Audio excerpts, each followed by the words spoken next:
జై వాసవి వాసవి కన్నక పరమేశ్వర జయంతోత్సవానికి విచ్చేసిన అతిరథ మహారాజులకు, మా వైశ్య సోదరులకు, అన్ని కాలనీల సోదరులకు, రాజకీయ నాయకులకు, ఉద్దండులకు అందరికీ మనస్ఫూర్తికంగా స్వాగతం తెలియజేస్తున్నాం. మా తల్లి వాసవి మాత, పార్వతీ మాత అంశ. ఆమె మన వైశ్య కుటుంబంలో పుట్టి ఆమె ఎంతో అందంగా ఉందని చెప్పేసి అక్కడ రాజు ఆమెను కోరుకున్నాడు. దానివల్ల ఓ యుద్ధమే జరిగింది. ఆ యుద్ధం వల్ల అతను ఎప్పుడు పెళ్లి చేసుకుంటాను ఎంబడ పడితే ఆ అమ్మవారు నేను చేసుకోను, నేను శ్రీవారికి చెందిన వారిని, ఆ యొక్క శివునికి సంబంధించిన వ్యక్తి, నేను టచ్ చేయను బాబు, నువ్వు నా బిడ్డవు అని చెప్పేసి తను 102 గోత్రికుల దంపతులతో ఆత్మాహుతి చేసుకున్నది. అంతటి మహనీయురాలు మా వాసవి మాత. అలాంటి వాసవిమాత జయంతోత్సవం జరుపుకుంటున్నందుకు అందరికీ గర్వకారణంగా ఉంది. అట్లాగే మన తెలంగాణ రాష్ట్రం గుర్తించి ఈ వాసవిమాత జయంతిని రాష్ట్ర పండుగగా జరుపుకుంటున్నారు. అలాగే మన పక్క రాష్ట్రమైన ఆంధ్రప్రదేశ్లో కూడా వాసవిమాత జయంతి, వాసవిమాత ఆత్మహత్య దినోత్సవం కూడా రాష్ట్ర పండుగగా ఆల్రెడీ డిక్లేర్ చేస్తున్నారు. దాన్ని చూసి ఇక్కడ మన రాష్ట్రం కూడా తీసుకున్నది. అలాగే ఈ యొక్క కార్యక్రమానికి వెంటాడి చేసిన కళ సుదత్త గారికి కూడా మా ధన్యవాదాలు తెలియజేస్తున్నాం. అలాగే మన వైశ్య సోదరులందరూ 102 గోత్రికులు ఆత్మాహుతి చేసుకున్నారు. కాబట్టి మన మధ్యలో ఎన్నో ఉంటాయి, ఇబ్బందులు ఉంటాయి, ఎన్నో రాజకీయాలు ఉంటాయి, ఎన్నో పార్టీలు ఉంటాయి, ఎన్నో వర్గాలు ఉంటాయి, ఎన్నో సంఘాలు ఉంటాయి. వాసవి క్లబ్ మాది, ఆర్యవ సంఘాలు ఉంటాయి, ఆర్యవ సంఘం మాదే అని. కానీ కొందరు ఆర్గనైజేషన్స్ వల్ల ఇబ్బంది పడుతుంటారు. అలాంటి ఇబ్బంది పడద్దు. 102 గోత్రికులు అమ్మవారి కోసం ఆత్మార్పణ చేసుకున్నారు. అంతకంటే పెద్ద త్యాగం కాదు మనది. త్యాగమే మన అమ్మవారి అంశంలో ఉంది. కాబట్టి వాసమాత జయంతి ఉత్సవంలో ఎలాంటి రాజకీయాలు లేకుండా ప్రతి ఒక్కరు వాసమాత జయంతిని భక్తి శ్రద్ధలతో, ప్రేమతో, సంతోషంతో జరుపుకోవాలని మనస్ఫూర్తిగా విన్నవిస్తున్నాం. జై వాసవి, జై వాసవి. కన్యకా పరమేశ్వరి శివాలయ ఆలయ కమిటీ ఆధ్వర్యంలో ప్లస్ వైశ్య సహోదరుల సంగమంతో మాత కన్యకా పరమేశ్వరి జయంతి ఉత్సవాలను పురస్కరించుకొని మన పొద్దుటూరి శోభారాణి వెంకటేశ్వర గుప్తా ఆధ్వర్యంలో అత్యంత వైభవంగా జరిగేటువంటి ఈ జయంతి ఉత్సవానికి చుట్టూ ఉన్నటువంటి 10-15 కాలనీల అధ్యక్షులు, కార్యదర్శులు, ప్రజలు అత్యధిక సంఖ్యలో పాల్గొన్నటువంటి ఈ కార్యక్రమానికి వచ్చేసినటువంటి ప్రతి ఒక్కరికి పేరు పేరున ధన్యవాదాలు తెలుపుకుంటూ, ఈ ఆలయ నిర్మాణం కోసము శోభారాణి వెంకటేష్ గారు ముందుకు రావడము, కాలనీ సహోదరులందరూ చాలా అత్యంత సంతోషంగా నిర్వహించుకునే ఈ కార్యక్రమంగా దిగ్విజయంగా ముందుకు సాగాలని కోరుకుంటున్నాను. ఇదే ఒరవడి చుట్టూ ఉన్నటువంటి కాలనీ సహోదరులు, ప్రతి ఒక్క అధ్యక్షులు, కార్యదర్శులు మున్ముందు కూడా శోభారాణి వెంకటేష్ గారు గుప్తా వెనువెంట ఉంటూ ఈ ఆలయ నిర్మాణం పూర్తి అయ్యేంత వరకు వారు వెనువెంట ఉండి అత్యంత వైభవంగా ఈ ఆలయ నిర్మాణం పూర్తి చేసుకోవాలని కోరుకుంటున్నాను. అదేవిధంగా ప్రతి సంవత్సరం కూడా ఇదే ఐకమత్యంతో, ఇదే ఒరవడితో కొనసాగాలని మనస్ఫూర్తిగా కోరుకుంటున్నాను. చెప్పండి. ఈరోజు బోడుప్పల్లోని వాసవినగర్ కాలనీలో మాజీ కార్పొరేటర్ శ్రీ పొద్దుటూరి శోభారాణి వెంకటేష్ గుప్తా గారు వారి యొక్క సహృదయంతో 285 గజాల స్థలాన్ని, అంటే దాదాపు ఇప్పుడున్న మార్కెట్ వాల్యూ 2 కోట్ల పైన ఉన్నటువంటి స్థలాన్ని గుడికి దారాదత్తంగా ఇవ్వడం మా యొక్క కాలనీవాసుల తరఫున వారికి ప్రత్యేక కృతజ్ఞతలు తెలుపుతున్నాము. మా చుట్టుపక్కల కాలనీలందరి తరఫున. ఎందుకంటే మాకు దగ్గరలో ఏ గుడి లేదు, బట్ ఇటువంటి దైవిక కార్యక్రమానికి పూనుకోవడం, అలానే ఈ స్థలాన్ని మాకు ఇవ్వడం మాకు చాలా సంతోషంగా ఉంది. ట్రస్ట్ ఆధ్వర్యంలో ఈరోజు జయంతి ఉత్సవాలు జరుపుకుంటున్నాం. మరియు నెక్స్ట్ సండే అంటే 3వ తారీఖు రోజు భూమి పూజ, శంకుస్థాపన గుడి కోసం జరుపుకుంటున్నాము. సో అందరూ కలిసికట్టుగా మా బోడుప్పల్లో ఉన్నటువంటి ఆర్యవైశ్య మిత్రులు, వాసవి క్లబ్ మరి చుట్టుపక్కల కాలనీ ప్రజలు అందరి సంఘటితంగా సమైక్యంగా కలిసి ఇటువంటి కార్యక్రమాన్ని మేము జరుపుకుంటున్నాం. రేపు 3వ తారీఖు కూడా ఇదే కార్యక్రమాన్ని శంకుస్థాపన ఇంతే ఐకమత్యంగా జరుపుకుంటున్నాం. గుడి పూర్తయ్యే వరకు మేము ఇదే సంఘటితంగా ఉంటామని మరొకసారి మీ అందరికీ తెలియజేస్తున్నాము. సహకరిస్తున్న వారికి మరొకసారి ప్రత్యేక కృతజ్ఞతలు. మరియు ఇటువంటి స్థలాన్ని ఇచ్చినటువంటి శోభారాణి వెంకటేష్ గుప్తా గారికి మరొకసారి అందరి తరఫున, ఇక్కడికి వచ్చిన వారి తరఫున, ప్రజల తరఫున ప్రత్యేక కృతజ్ఞత తెలియజేసుకున్నాం ఈ సందర్భంగా. ధన్యవాదాలు. జై వాసవి.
వాసవి, జై శ్రీరామ్.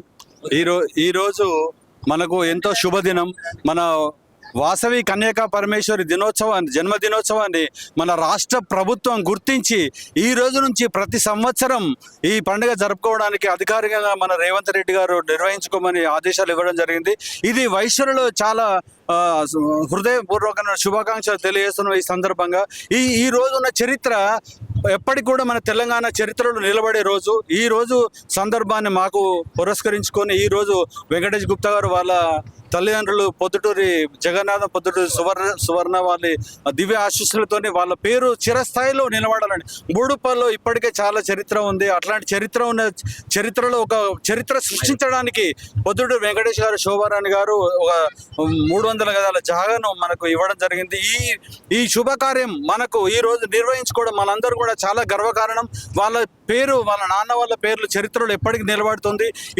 ఈ గుడి నిర్మాణానికి సహకరించిన ప్రతి ఒక్కరికి కూడా ఈ సందర్భంగా శుభాకాంక్షలు, ధన్యవాదాలు తెలియజేస్తూ ఈ నిర్మాణానికి ప్రతి ఒక్క వైశ్యులు, బోడుపల్లున్న వైశ్యులు, వాళ్ళ మిత్రులు, వాళ్ళ బంధువులు అందరూ కూడా ఒక ప్రత్యేకంగా గుడిని నిర్మించుకొని మన ఐక్యతను పాటించుకొని ఈ కాలనీలో ఉన్న ప్రతి ఒక్కరి సభ్యునితోని సహకరించుకొని వాళ్ళ సహకారం మాకు, మా సహకారం వాళ్ళు కలిపి ఒక మంచి గుడి నిర్మాణానికి మనం శ్రీకారం చుట్టాం. ఈరోజు ఈ సందర్భంగా మా వాసవి తరఫున అందరికీ, కాలనీ మిత్రులందరికీ, వైశ్యులందరూ కూడా ప్రత్యేక అభినందనలు తెలియజేస్తున్నాము. వాసవి మాత శుభ ఆశీస్సులు అందరికీ ఉండాలని ఈ సందర్భంగా కోరుకుంటున్నాము.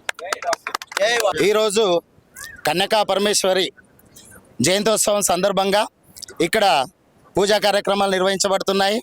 ఈ పూజా కార్యక్రమాలు కానీ మరి ఇక్కడ గుడి నిర్మాణం గురించి కూడా ఆలోచన చేసినటువంటి ప్రొద్దుటూరి శోభారాణి, వెంకటేష్ గుప్తా గారులకు మరి శతకోటి వందనాలు తెలియజేస్తున్నాం. మరి ఈరోజు మాకు ఇక్కడ చుట్టుముట్టు ఉన్నటువంటి 7-8 కాలనీలకి మందిరం లేదు. ఎప్పటి నుంచో ఎదురు చూస్తున్నటువంటి పరిణయంలో మరి అన్నగారు తన సహృద్భావంతో మరి ఆయన ఎంత పుణ్యకార్యం చేస్తున్నారంటే మరి మాకందరికి కూడా అందుబాటులో గుడి నిర్మాణాన్ని చేస్తానని చెప్పి తన సొంత స్థలమైనటువంటి ఇదివరకు చెప్పినటువంటి క్రాంతి గారు చెప్పినట్టుగా 285 గజాలు, దాదాపుగా 2 కోట్ల వ్యయంతో కూడినటువంటి స్థలాన్ని తన ఎంత మంచి మనస్సుతో మరి గుడి నిర్మాణానికి ఇస్తున్నారంటే మా అదృష్టంగా మేము భావిస్తున్నాం. మరి పేరున ఈ అన్ని కాలనీ వాసుల నుండి కూడా మేము ధన్యవాదాలు తెలియజేస్తూ మరి శోభారాణి, వెంకటేష్ గుప్తా గారులకు శతకోటి దండనాలు తెలియజేస్తూ అన్నగారికి కృతజ్ఞతలు తెలుపుతూ అమ్మవారి కృపా కటాక్షాలు మరి 4 రెట్ల ఆదాయాన్ని కానీ, సంతోషాన్ని కానీ, ఆరోగ్యాన్ని కానీ కలిగించాలని కోరుకుంటూ ముగిస్తున్నాను. జై వాసవి.